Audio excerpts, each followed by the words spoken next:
হাসরের ময়দানে আল্লাহ তাআলা এক গুনাহগার বান্দাকে, জাহান্নামী বান্দাকে জান্নাতে দিবেন এই কারণে, সে ঘুমের মধ্যে আল্লাহকে একবার নাম ধরে ডাকার কারণে। তো ফেরেশতারা রবকে বলবে, আল্লাহ সে তো জেগে ডাকে নাই, ঘুমে ডেকেছে। ঘুমে তো অনেকে অনেক কথা বলে।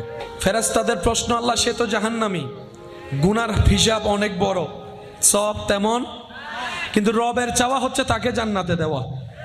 তো যিনি আইন বানান তিনি কখনো আইন ভঙ্গ করলে মানায়? রব তো আইনের মধ্যে একদম আহকামুল হাকিমিন। তো রব বলবে, ফেরেশতা জেগে ডাকুক আর ঘুমে ডাকুক, আমাকেই তো ডাকছে। আমার বান্দা ঘুমের মধ্যে আমাকে ডেকেছে, এটা আমার পছন্দ হয়েছে, তার একবার ডাক আমি কবুল করেছি, সেটাকে এক পাল্লায় রাখ, সারা জীবনের গুনাহ আল্লাহ অন্য পাল্লায় রাখ। ফেরেশতারা যখন দেখবে ওই অবচেতন মনে একবার রব ডাকাটাই সওয়াব।